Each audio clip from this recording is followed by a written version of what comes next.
And so we come to the grand conclusion of our Bristol tournament coverage, taken on the 11th of October 2014.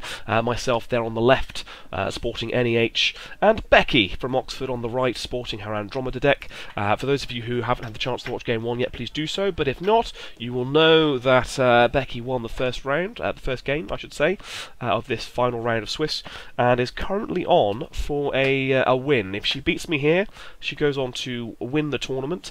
Her Twee deck did incredibly well, and certainly, she put me in some real positions here where I had a real struggle.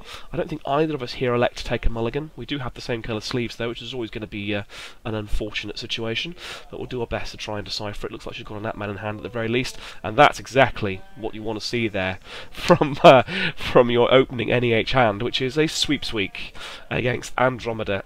So I'll take lots and lots of money and say thank you very much. I mean, eight credits for one click.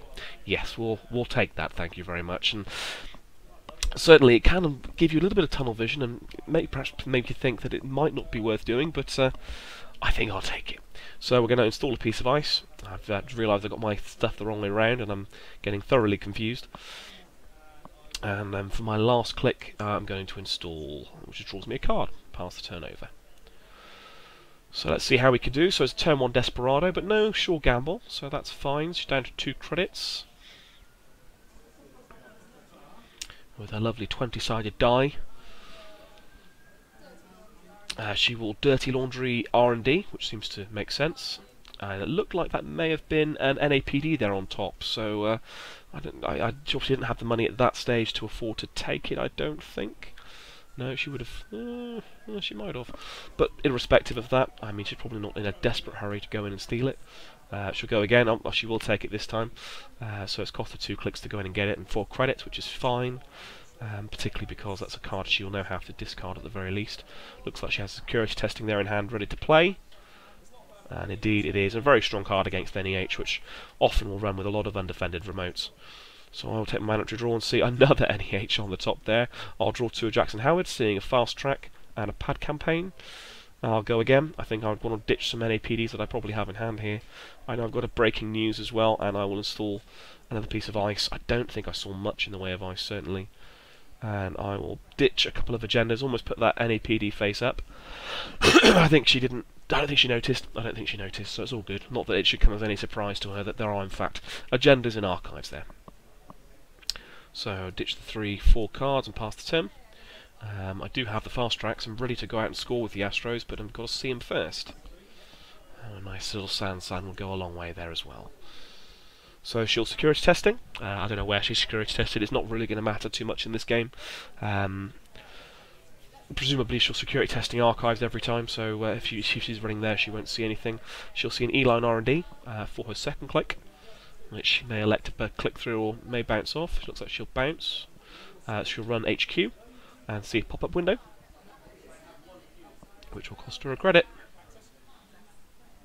And she will see a breaking news. I'm pretty sure that's the only agenda I had in my hand, so a little bit unfortunate there, but taking it to 3 points.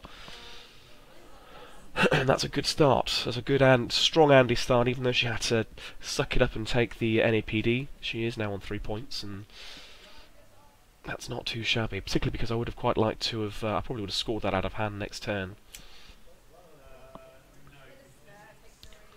Or maybe trying to use it to trash the security testing, which is always a good thing to do. Looks like she's going to take a credit, so I will draw a card. Looks like another piece of ice, which is nice. Start thinking about locking down R&D here, and start getting ready to hopefully score around. I think I've got a sand there in hand. I'm going to install another one over HQ. Not sure about that, but I'm definitely seeing a little bit of ice there. Looks like I've got a guard in hand. Definitely got the marked accounts there. I'm not sure what I've put down. Possibly a pad campaign, or maybe a sand. To soak up her money. Looks like she's going to security testing first click against archives. 1 click, 3 credits. You cannot say fairer than that. She will play an Atman, I'm guessing down at 4 strength, so she'll be paying 7 for that total. and oh, she can't afford that, so but she does have the R&D-I in hand there. But she's already, yep, so there it is at 4 strength. She's already indicated that, you know, she's looking to go in and target R&D in a strong way. This was obviously before the release of the dog breakers, and so Atman at 4 certainly remained the sensible way of dealing with it. She'll run and see another Eli there by the looks of it. And in truth, a double Eli there on R&D, even with an Atman at 4, isn't too bad. It's still going to cost her 4 credits to get through those 2 pieces of ice. I will res the pad campaign at the end of my turn, and I pass the turn. But it does mean, unfortunately, I'm not in a position to keep out of R&D. All I can do is make it taxing, which isn't necessarily ideal. Looks like I'm installing a lot of remote servers here, which is a surprise. I'd be tempted to install that guard over R&D here, and that could very well be what I'm looking to do. It'll force her to go in and get a breaker of some kind, and typically they're, you know, criminal very reliant on seeing their fairies and using their fairies aggressively. She hasn't seen any, because she probably would have played them. And certainly with an Atman at 4 now, she'll want to protect it in case of that rogue Roto. She'll special order, so, and she will indeed, as I say, go and fetch a fairy there, just to make sure. She'll see it's a double Eli rather than anything too aggressive, but I think it's the right play to go and get that to get the fairy. You don't want to risk losing your 4 strength Atman there. That is not what you want to see, and it looks like she's going to bounce off that. Excuse me, I'm still struggling to overcome a cough, ladies and gentlemen, so I apologise in advance if I'm coughing my guts up through this this cast. I'm going to put 3 on marked accounts, and I'm going to cough a little more, just for your pleasure and enjoyment. I've had this cough now for the best part of a month, and have not been able to shake it, unfortunately. But hope springs eternal. Looks like I'm just going to take 2 credits there, so building up a solid economy. Not sure what the other face-down card there is in a remote. Could very well be a Sansan. Certainly she's not checking remotes here at all. So she's going to play the R&D-I down. It's going to cost her 4 credits to get through the Atman on both pieces of ice. She'll see a Jackson Howard, and she'll see another agenda, either breaking news. And certainly she's doing very well with the amount of accesses that she's actually had. She's you know, had 3 total accesses, 4 total accesses, and stolen 3 agendas. So she's certainly seeing a little bit of the rub of the green here. And if she can maintain that R&D lock, it is exactly the right call. I'm going to draw through the R&D lock. I've seen the Enigma there, which I have to kind of go down on R&D, which is exactly what I'm going to do there. So I'll pay 2 for the privilege of locking R&D down, and hope, and our hedge fund. At the very least, if I can stop her from top-decking the agendas, I feel like I can potentially win this. Even though I may not be on any 0 points, I've got a very strong economy already, and all I've got to do is lock her out of R&D, see the agendas before she does, and score those Astros. She will inside job, excuse me, again presumably there on on R&D. So I'm probably not going to bother resing it. She'll pay 2 to get through. She'll access. She won't score any there, so that's good.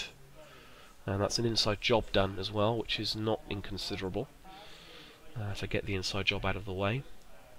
So I'm getting 2 recurring credits currently, 1 for the marked accounts, 1 for the pad campaign. I know there's no agenda coming in the next card. I've got a Bartic Labour there, as I saw in hand, and a Sweep Sweep as well. Not sure what that was. It could very well be a Sansan. And like I say, she's not checking remotes here at all, so it's you know, there's a lot of temptation to make sure that she can't get in and deal with it. But I've got a Sweep Sweep. I've got loads of money, and I am ready to start scoring out agendas here. I just need to keep her out for a couple more turns. I'm going to put 3 on mocked accounts and take a credit, and then pass the turn. I think. So she has to find a response now. She knows there's a 3rd piece of ice there on R&D. She's going to assume it's going to keep her out, certainly one way or the other. It's just a question of, can it actually keep her out at this stage? She's going to check that remote, and possibly my mistake in putting a piece of ice in front of it, indicating that it was a Sansan. But it is a toll booth, so she'll cost her 3 credits for the privilege of getting through it at the very least. I thought it may have been a guard there, but I think that's probably the right call. And if she does want to go in and trash it now, she'll have to inside job or fem it, or go and actually get a breaker for it, but that's going to be rough now for her to go through and take. She's going to run an R&D. Last click, which is a little bit annoying because I don't get any value there out of the Enigma, but I will still res it to stop her from getting through. So I get one from the marked, one from the pad, so at least, you know, I am making some of that money back, and a mandatory draw. So I just need to keep ahead of her economically here, wait for her to go and try and find get her breakers, and hopefully I can see those Astros, Bartik them out, and start the train well and truly rolling.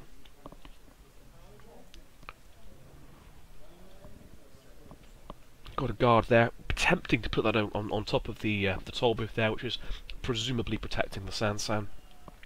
Stop those inside jobs from ever occurring.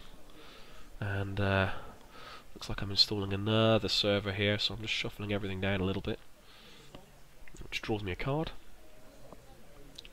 Not sure what that is, but it's fine.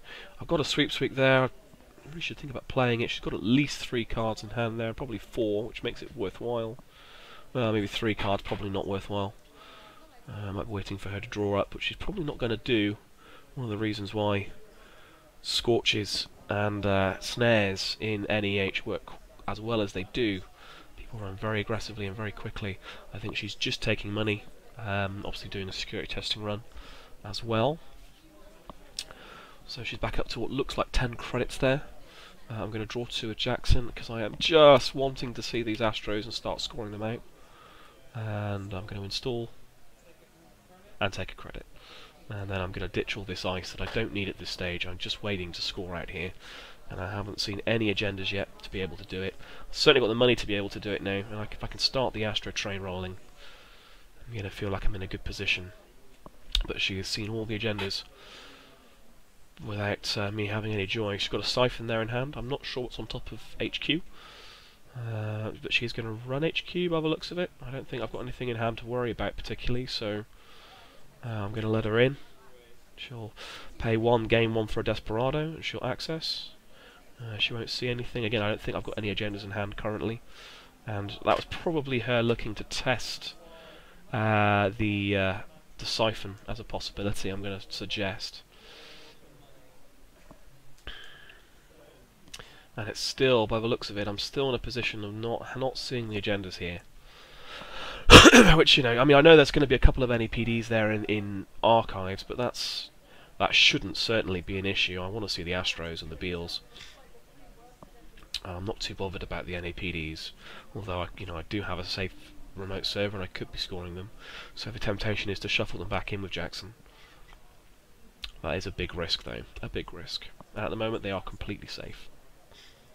Seeing a sweep and another piece of ice, a wraparound. So I'm going to sweep while she's got some cards in hand. I think she's got 4 now, so I will take the money while I can. Excuse me, once more. And ditch a card. So again, it's just, I'm drawing through frantically here in my deck, trying to find the blasted agenda I need to go in and win the game. And she's doing the same now, drawing for what must be her looking for her code gate breaker, a Yogg, or something of that description. She's a data sucker, which she installs, the same old thing, which she can now use to regurgitate her special order. And I'll draw, see another Bartik Labour, which is not what I need here. I'm not sure if I kept my fast tracks, because the temptation here would be to fast track. Okay, I did. I tell a lie.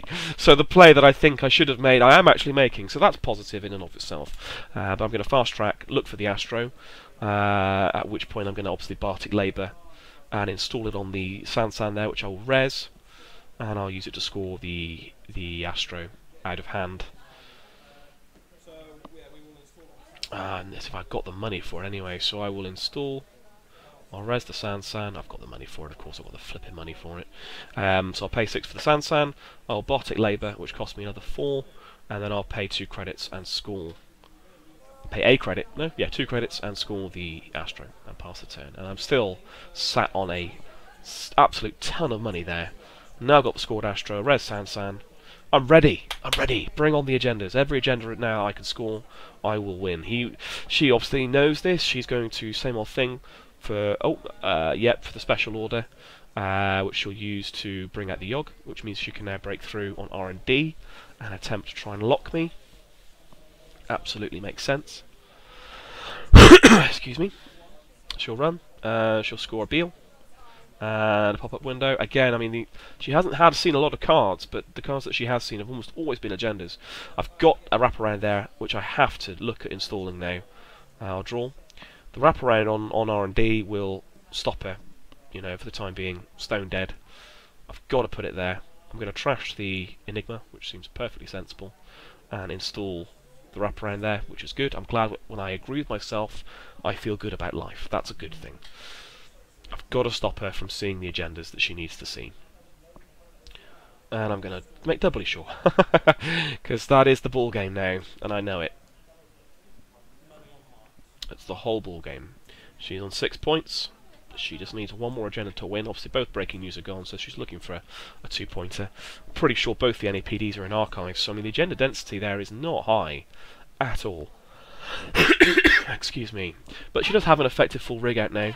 I think I may have installed a Lotus Field there on top of R&D as well, which should keep her out. She will install a Corroder, which she had in hand, just waiting for that opportunity. Oh, it's a guard. I'm pretty sure I had a Lotus Field in hand, and I think I've made a huge misplay here by not putting that on R&D. Should have absolutely put the Lotus Field there and stopped her from getting through and accessing. Oh no, of course you've got a 4-strength Atman. Sorry, that's me having a mental brain freeze there for a moment with a 4-strength Atman. It won't make a blind bit of difference anyway. So she'll run, she'll score, and she'll see the last Astro.